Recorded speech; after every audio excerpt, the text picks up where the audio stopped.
지금도 유명한 분이라 이분의 이름을 언급하는 게 좋지 않을 것 같아서요. 이분은 이름을 말씀드리지 않고 그냥 이분에 대해서 잠시 말씀을 좀 드려보겠습니다. 이분은 서울법대를 나와서요. 학교를 졸업하기 전에 4학년 때 사법시험에 합격을 했대요. 변호사가 됐네요. 또 거기다가 미국의 하버드 대학의 로스쿨에 유학도 했대요.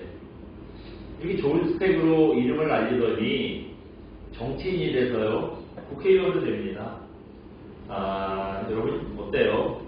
그 서울대, 또 변호사, 하버드, 국회의원 참 부러운 경력입니까? 이 정도 되면 참 품이 있고 반듯하게 살아야 될 것 같잖아요. 근데 이분이 그러지 못했어요. 그 좋은 학벌과 직업에 맞지 않게요. 사람들한테 손가락질 받듯이 참 많이 합니다. 부설수에도 참 많이 오르내리신 분이에요.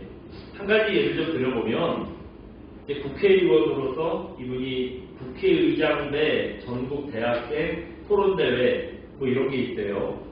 여기서 그 연세대 학생들 20명을 밥을 사줬대요. 근데 여기서 밥만 먹고 학생들 격려하기만 했어야 되는데 뻔짓을 해요. 뭐냐면 좀 좋은 얘기가 아니라 구체적으로 말씀드리기 그렇고요. 아무튼 여자 아나운서들 좀 모독하는 얘기를 했다는 겁니다. 여기 이 얘기를 들은 학생들이 어떤 사람들이죠? 웅변대회에 나온 사람들도 아니고 토론대회에 나온 사람들이래요. 생각이 얼마나 깊고 말을 얼마나 잘하겠어요. 그런 사람들이 근거 없이 아나운서들을 모욕하는 말을 들었으니 가만히 있겠어요. 일파만파 이 일이 커져서요. 이분이 결국에는 자기가 속한 정당에서 쫓겨납니다. 자기는 억울하다고 나중에 복당 신청을 했는데 그 당의 당규 7조에 품행이 깨끗하지 못한 자, 과거 행적으로 지탄을 받는 자는 당원이 될 수 없다. 그런 규정이 있대요. 딱 이 사람 말이잖아요. 그래서 이게 뭐 복당을 못했대요. 나중에 화가 나서 이제 무소속으로 다시 그 선거에 나갔는데 이미지가 이렇게 나빠졌으니 뭐 되겠어요? 안 됩니다. 지금은 정치를 관두고 방송인이 됐어요. 나중에 그래서 무슨 뭐 그 정치 토론하는 데 있잖아요. 그런 시사 프로에 여러 번 나오더니 나중에는 유튜버가 돼서 무슨 연구소라는 또 채널을 차립니다. 여러분 연구소라 그러니까 이분이 이에 아주 유익한 연구를 하는 그런 연구소인가 싶은데 뭐 그런 연구소겠어요. 연예인들 뒤나캐고 근거 없이 가짜뉴스나 퍼뜨리고 뭐 이런 시덥지 않은 데예요. 지금은 얼마나 사회에 무리를 일으켰는지요. 변호사 자격도 정지됐대요. 여러분 서울법대 나오고 하버드 로스쿨 나오고 변호사가 되고 국회의원 시기나 지낸 분인데 참 세상에 유익을 주지 못할 망정 남의 뒤나캐고 가짜뉴스나 퍼뜨리고 다른 사람에게 피해를 주는 그런 유튜버가 됐잖아요. 얼마나 이게 참 재능 낭비입니까? 남들이 갖지 못한 귀한 재능을 가졌는데 이게 얼마나 재능을 낭비하는 일이에요. 오늘 본문을 보시면 꼭 지금 말씀드린 것과 같은 이런 변호사가 한 명 나와요. 오늘 본문 말씀은 유대 총독 벨리스 앞에서 바울을 고발하는 더돌로라는 변호사와 또 바울의 소송을 보여주는 말씀입니다. 더돌로가 바울을 고발하는 내용을 보면은요, 재판을 제법 잘 이끌고 가요. 이런 걸 보면 더돌로가 그냥 꽤 그래도 능력이 있는 변호사였구나 이런 거 알 것 같아요. 하지만 가만히 더돌로가 이 얘기하는 말을 들어보면 이게 거짓말이에요. 진실이 없는 그런 주장뿐이었습니다. 반면에 바울은 자기를 어떻게 변호했느냐, 진실과 정직함만 얘기하면서 자기를 변호합니다. 이렇게 변호니까 결과는 당연히 바울의 승리가 되겠죠. 우리가 오늘 이 본문을 통해서 우리도 언제나 정직과 진실함으로 살아야 한다는 것에 대해서 잠시 좀 생각을 해보겠습니다. 한번 잠깐 보여주시겠어요? 네. 저기 보시면 여기 예루살렘이 있지요. 바울이 이집에서 외국에서 이렇게 생활을 하다가 예루살렘으로 돌아옵니다. 예루살렘으로 돌아옵니다. 바울이 예루살렘으로 돌아간다는 소리를 듣고 유대인들이요, 바울을 죽이겠다고 난리가 난 거예요. 예루살렘 성안이 막 들썩들썩하니까 그 뭔 얘기인가 싶어서요. 글라우디오 루시아라는 천부장이 군대를 출동시켜요. 그래서 이제 사람들을 진정시키고 바울을 뭐 죽이겠다고 이 유대인들이 막 얘기를 하니까 정말 바울이 그렇게 사람들한테 죽이겠다고 할 만큼 죄가 있는지 바울을 신문을 해요. 여러분 바울에게 그런 죄가 있겠어요? 뭐 죄 없는 사람을 죽게 할 수는 없잖아요. 그래서 어떻게 하느냐? 한 번 더 보여주시겠어요? 예, 저 예루살렘에서 위에 어디래요 도시가? 가이사랴. 이 예루살렘에서 가이사랴까지 바울을 보냅니다. 왜 바울을 저기로 보냈냐면요, 가이사랴에는 그 로마를 지금 그 유대를 다스리는 로마 총독 벨리스가 살고 있기 때문이에요. 바울이 어떤 사람이냐면 로마의 시민권을 가진 사람입니다. 당시에 로마의 시민권은요, 뭐 대단한 거였대요. 지금도 사람들 중에 미국의 시민권 갖고 싶어서 막 목을 매는 사람들이 있어요. 미국의 시민권이랑은 비교가 안 되는 거예요. 지금은 미국의 시민권이 있더라도 여러분 이게 나라들끼리 어느 정도 이 관계가 있어서요, 대등한 그런 관계가 있습니다. 뭐 미국의 시민권이 대단한 거지만 다른 나라의 시민권이 그렇다고 해서 또 무시할 정도는 아니에요. 근데 이 당시에는 로마의 시민권은 그랬다는 거예요. 다른 나라 시민권 아무리 갖고 있어봐야 로마의 시민권에 비할 바가 없고요. 또 로마의 시민권이 있는 사람은 재판도 없이 그냥 죽게 할 수는 없었다는 거예요. 그래서 바울이 로마의 시민권이 있으니까 나중에 문제 생기지 않게 정당한 재판을 받을 수 있도록 총독 벨리스한테 보내서요, 바울을 보호해주고 재판을 좀 제대로 치러달라, 이 요청을 한 거예요. 그 재판을 이제 제대로 받게 됐잖아요. 유대인들이 가만히 있을 수 없죠.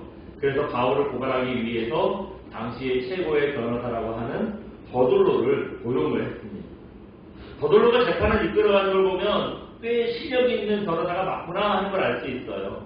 왜 그러냐면 그 있지도 않은 막 거짓말, 아부, 악천 막 이런 걸 막 섞어서요, 그 벨릭스의 마음을 아주 그냥 크게 만들어요. 어떻게 그렇게 했는지 우리 3절 한번 읽어볼까요? 3절을 봅니다. 시작. 벨릭스 각하여 우리가 당신의 힘으로 태평을 누리고 또 민족이 당신의 성경으로 말미암아 여러 가지로 개선된 것을 우리가 어느 모양으로나 어느 곳에서나 크게 감사하리라. 여기 보니까 벨릭스가요, 그 더돌로가요, 벨릭스한테, 총독 벨릭스한테 세 가지 아부를 했어요. 첫 번째 뭐냐면, 벨릭스 당신의 힘으로 우리가 태평을 누리고 있습니다. 그런 얘기를 해요. 두 번째로는 당신의 성경으로 모든 것이 개선됐습니다. 좋아졌습니다. 그런 얘기를 해요. 성경이라는 건 뭐냐면 그냥 앞을 내다보는 정도가 아니라 시적인 지식으로 앞을 내다보는 걸 말합니다. 그러니까 벨릭스한테 시적인 지식이 있어서 유대 땅을 잘 다스리고 있다는 거예요.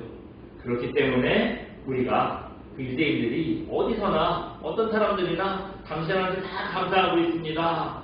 이렇게 얘기를 하는 거예요. 말만 들어도 얼마나 흥을 태요. 네? 벌써 이 더돌로한테 벌써 마음이 반을 갔죠. 이런 칭찬 들었잖아요. 근데 사실 이게 다 거짓말이었어요.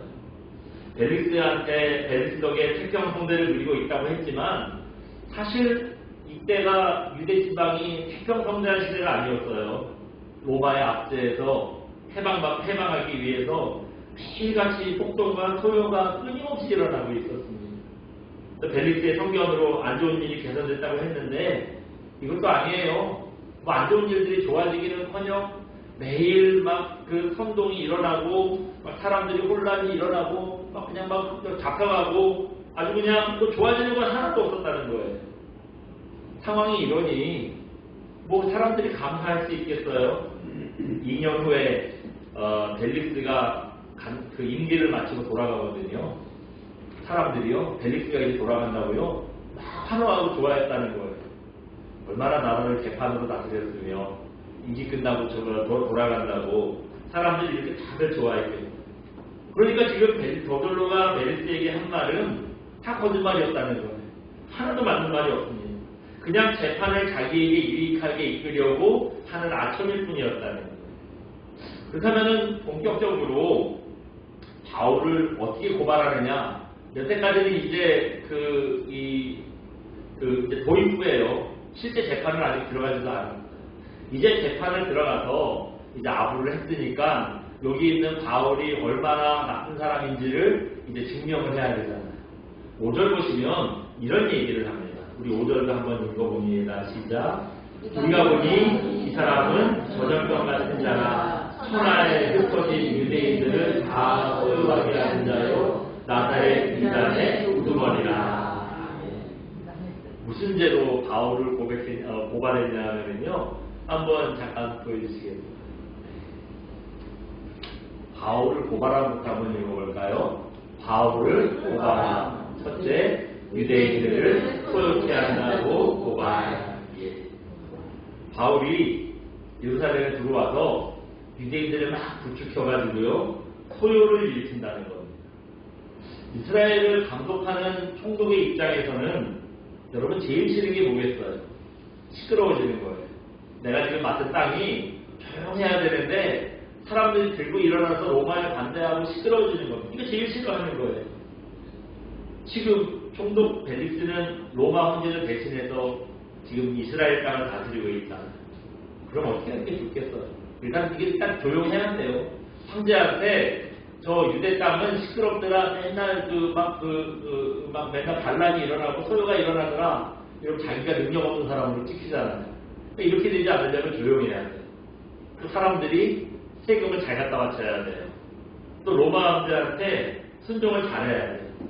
이렇게 돼야 총독이 자기가 지금 맡겨진 임무를 잘 관리하고 있다는 게 되잖아요. 근데 그런 상황에서 사람들을 소요시킨대요. 안 그래도 가뜩이나 유대인들이 말을 잘 안 듣고 맨날 소요를 일으켜서 골친데 그렇게 하는 원인이 이 사람이었다는 거예요. 바울 때문에 이렇다는 거예요. 바울이 그렇게 만드는 자라는 거예요. 이렇게 고발을 했고요. 두 번째는 어떻게 고발했느냐 한번 보여주시겠어요? 2번 읽어봅니다. 나사렛 이단의 우두머리라고 고발. 나사렛 이단의 우두머리라는 건 로마 제국이 허락하지 않은 종교의 우두머리라는 뜻입니다. 여러분 로마는요 다신교 사회예요. 다신교라는 게 뭐냐 하면 무슨 신이든지 다 믿어도 된다. 사실 우리나라도 다신교 사회예요. 불교 된다 그러잖아요.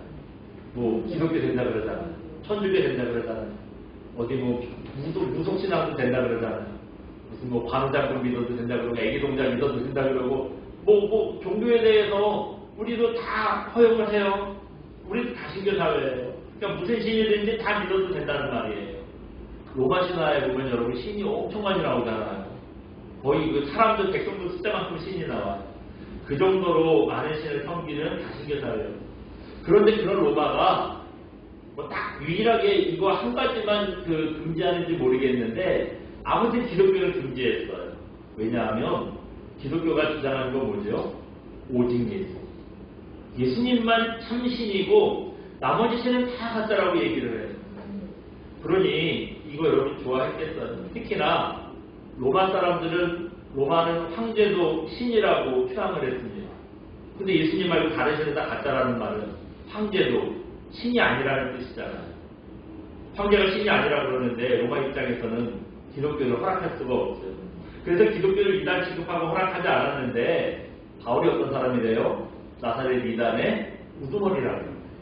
그 기독교의 우두머리라는 겁니다. 또 세 번째는 어떤 또 말로 고발을 했는지요? 한번 보여주세요. 또 읽어봅니다. 성전을 더럽히는 자라고 고발. 성전을 더럽히는 자라고 고발합니다. 사실 이거는 조금 그 유대인들이 별로 관심 없는 얘기예요. 성전에서 무슨 난리를 피고 자기네들끼리 뭘 하고 유대인들은 이스라엘 성전이랑 관계없는 사람들이잖아요. 그러니까 이 뭐 성전에서 자기들끼리 싸움이 나고 더럽히든지 이거 별로 뭐 이게 신경 안 쓸 만한 일이거든요. 근데 이 사람이 유대를 다스리는 그런 총독이다 보니 유대인들 마음도 좀 얻어야 돼요. 유대인들한테 좀 잘해줘야 이 사람들이 협조를 할 거 아니에요. 그래서 유대인들이 우리 성전을 더럽힌 자라고 고발하는 게 사실 좀 다른 마음이 있었어요. 뭐냐면 우리는 바울 죽기를 바랍니다.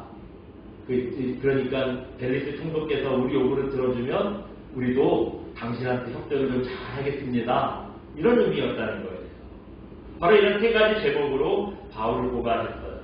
그뿐 아니에요. 제목은 세 가지로 고발했는데 바울을 고발하기 전에 참 이 사람이 머리 좋은 그 변호사는 맞아요. 왜냐하면 말 한마디 툭 던져서요 바울한테 나쁜 이미지를 먼저 씌워버리는 거예요. 뭐라 그랬냐면 5절 우리가 읽은 처음에 뭐라고 시작하죠? 우리가 보니 이 사람은 어떤 사람이래요? 전염병 같은 자라 그랬어요. 전염병 같은 자라. 네, 여러분 우리가 코로나 덕분에 전염병이 얼마나 무서운지 다 경험해 보셨잖아요. 바울이 그런 전염병을 퍼뜨리는 것 같이 나쁜 일을 막 퍼뜨리는 사람이라는 거예요. 이 말 벌써 딱 한마디 던져가지고 바울에게 나쁜 이미지를 씌워놓고 벨릭스가 오해하게 만드는 거예요. 그리고 나서 이제 바울의 죄를 쫙 얘기합니다. 그러니까 그렇게 나쁜 놈이야? 어쩐지 그렇게 나쁜 놈인지 생긴 대로 저렇게 나쁜 짓을 했구나. 벌써 뭐 정확하게 알아보지도 않고 이렇게 생각을 할 수밖에 없죠. 선입견이 드는 거예요. 이러니 바울이 벨릭스가 바울을 좋게 볼 수 없겠죠. 전염병이 퍼지는 것처럼 사람들을 소유시키는 사람이고 또 로마에 반대하는 사회 집단의 우두머리고 성전을 모독하는 자들이잖아요. 재판도 하기 전에 역시 바울은 나쁜 놈이다. 선입견이 딱 벌써 들어간 겁니다. 고발하는 내용을 보니까 어떻습니까? 버돌로가 반대편 사람이지만 참 유능한 변호사는 맞아요. 네? 어떤 죄를 졌는지 얘기하기도 전에 이 로마가 제일 민감하게 싫어하는 것들을 아주 다양하게 엮어서요 싫어할 수밖에 없도록 만든 거예요. 벌써 무슨 죄를 전한 자신도 없어. 로마에 반대하는 사람이구나. 그러니까 무조건 나쁜 그렇게 이 이미지를 주고 자기한테 유리하게 재판을 이끌어가고 있습니다. 근데 바울이 당할 수만 없잖아요. 이게 재판이에요. 그러니까 자기도 뭔가 변호를 해야 돼요. 바울이 진짜 이 버들로가 이렇게 고발한 것 같은 죄가 있을까요? 바울은요 변호사도 없고 자기가 스스로를 변호하고 있어요. 먼저 처음에 유대인들을 소유케 한다고 고발한 것에 대해서 변호를 하는데 우리가 읽지는 않았습니다만 11절부터 13절까지가 그 얘기예요. 자기가 예루살렘에 왜 왔느냐? 예배드리러 간 거예요. 예배드리러 온 것뿐이고 여기서 소요는커녕 사람들이랑 논쟁 한 번도 안 했다는 거예요. 혹시 내가 사람들이랑 논쟁하는 본 사람이 있느냐? 내가 누구를 현혹하거나 선동한 사람 있으면 한번 데리고 와봐라. 이런 얘기를 해요. 또 두 번째 뭐라 그랬죠? 나사렛 이단의 우두머리라고 고발을 했어요. 여기에 대해서 얘기하는 것이 4절부터 16절까지인데 이 자리에서 틀린 얘기는 아니잖아요. 바울이 기독교의 우두머리 지도자격은 맞잖아요. 그러니까 맞다고 내가 기독교의 우두머리라고 하면서요 예수님에 대해서 먼저 증거해버려요. 예수님은 어떤 분이다. 예수님을 증거해버리고 이거 벨릭스가 듣고 보니까 예수라는 분이 구원자면 구원자지 사람들을 소유시키고 이렇게 막 이단이라고 할 수 없는 거예요. 또 그렇게 또 얘기를 해요. 마지막으로 성전을 더럽히는 자라고 고발을 했죠. 여기에 대해서는 이런 얘기를 합니다. 이것 좀 잠깐 읽어보려고 해요. 한번 보여주시겠어요? 말씀 한번 읽어봅니다. 시작. 사도행전 21장 29절 말씀. 이는 그가 전에 에베소 사람 드로기모 바울과 함께 시내에 있음을 보고 바울이 그를 성전에 데리고 들어간 줄로 생각하리로라. 네. 바울이 그 예루살렘에 왔을 때 에베소 사람 하나 데리고 왔어요. 누구래요? 드로비모라는 사람을 다시 데리고 왔는데 여러분 에베소 사람이라는 말은 무슨 말이냐면 이방인이라는 뜻이라거든요. 그러니까 예루살렘 사람이 이스라엘 사람이 아니라는 뜻이에요. 근데 이걸 유대인들이 그냥 예루살렘 시내에 있었는데 이 사람들 같이 있는 걸 보고요. 바울 저놈이죠. 이방인 데리고 성전 들어갔다 왔구나. 그냥 생각한 거라는 거예요. 실제로 드로비모를 데리고 간 것도 아니고 그냥 시내에 있었던 건데 그 시내에 있었던 게 아마 성전 앞에 있었나 봐요. 그러니까 그런 오해를 했겠죠. 저놈이 이방인을 더럽게 성전에 데리고 들어가서 성전을 더럽혔구나. 자기들 마음대로 생각하는 거라는 거예요. 그게 아니라는 얘기를 하는 거예요. 이렇게 세 가지 고발에 대해서 바울은요 정확한 사실로 자기를 변호합니다. 바울이 지금 했던 변호의 얘기를 보면은 근거 없는 얘기가 없잖아요. 다 사실이잖아요. 뭐 기독교의 우두머리라고 하는 거에서도 맞다고 정상 근데 뭐 거짓말 안 하잖아요. 발전을 하거나 안 그러잖아요. 내가 지도자 맞다고. 근데 내가 믿는 예수님은 이런 분이라고. 근데 예수님 증거해버리죠.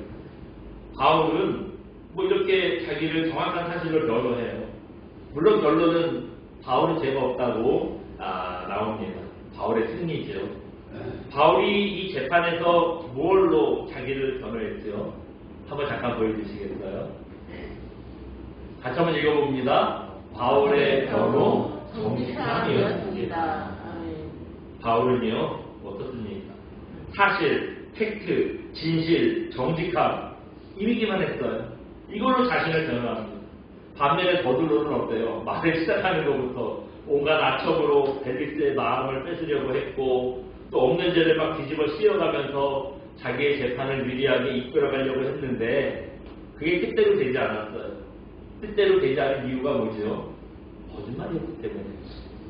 여러분 거짓말은 정직을 이기지 못합니다. 아무리 거짓말을 뭐 그럴듯하게 해도 결국에 이 거짓말은 드러나요. 챙기당하고 자기가 정직하지 못한 사람이라는 거 드러날 수밖에 없죠. 그래서 이 고발 내용이 하나도 진실이 아니었고 그러니까 벨릭스가 아무리 그 유대인들 그 편을 들어주려고 해도 이게 거짓말이라는 게 밝혀지니까요. 이 유대인들 편을 들어줄 수 없고 바울을 편을 들어줄 수밖에 없는 거예요. 여러분이 정직함이라는 게 바울의 무기였습니다. 또 우리가 삶을 살아갈 때 우리의 무기가 되어야 됩니다. 미국에 가면 티마스라는 꽤 큰 설계회사가 있대요. 여기 사장님이 이분입니다. 한번 잠깐 보여주시겠어요? 네. 누구시래요? 하형록 목사. 저분이 원래는 장로님이었는데 어느 날 보니까 목사 안수를 받고 목사님이 됐대요. 근데 언제까지 사셨대요? 2024년. 작년에 돌아가셨어요. 작년에 돌아가신 분입니다. 이분이 비즈니스를 사업이 아니라 사역으로 생각했대요. 그래서 하나님 앞에 여러분 사역을 하는데 거짓말로 하고 게으르게 할 수 없잖아요. 그러니까 사역을 사업처럼 했으니까 사업을 하는데도 늘 정직하게 했고 성실하게 했다는 거예요. 이분의 일화 중에 이런 얘기가 있습니다. 이분이 회사를 차리고 한 2년쯤 됐을 때 아직 회사가 자리 잡지 못해서 그냥 어렵게 끌고 가고 있을 때였는데 어느 날 회사 그 지역에 있는 공무원한테 전화가 왔대요. 내용은 뭐냐면 그 어느 교회에 불이 나는 바람에 이 벽만 하나 남고 탁 타버렸다는 거예요. 건물이. 보험사가 이제 그 화재 원인을 조사해야 되잖아요. 근데 너무 많이 타서 그 조사하는 동안 그 벽을 그냥 놔둬도 되는지 그 안전할지 정밀 진단을 좀 해달라고 하는 요래였다는 거예요. 그런데 이제 비용이 얼마나 드느냐 이걸 물어보더래요. 자기가 전화 내용을 들으니 간단한 것 같아서 그냥 회사에 신청 기사를 보내면 될 것 같아서 시간당 75달러면 되겠습니다. 그랬다는 거예요.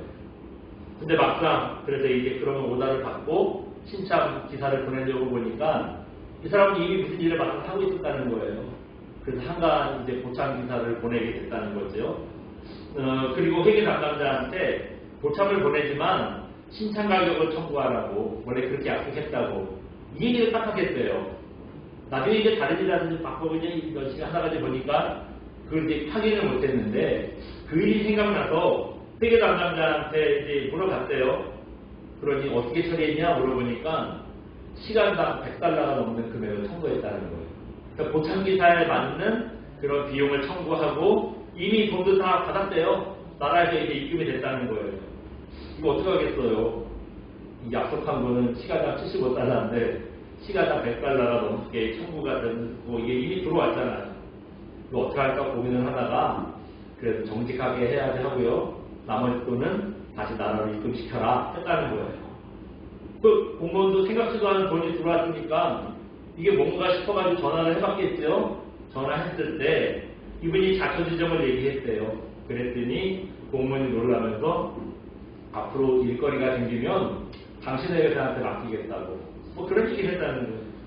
그래서 회사가 설립 초기에 어려웠는데 참 나라일 하면서 자기의 경력도 이제 좋아지고 굉장히 도움을 많이 받았다. 그런 말씀을 이번에 시계 부분 합니다. 여러분 이게 의도가 뭘까요? 정직하니 하나님께서 도와주시더라.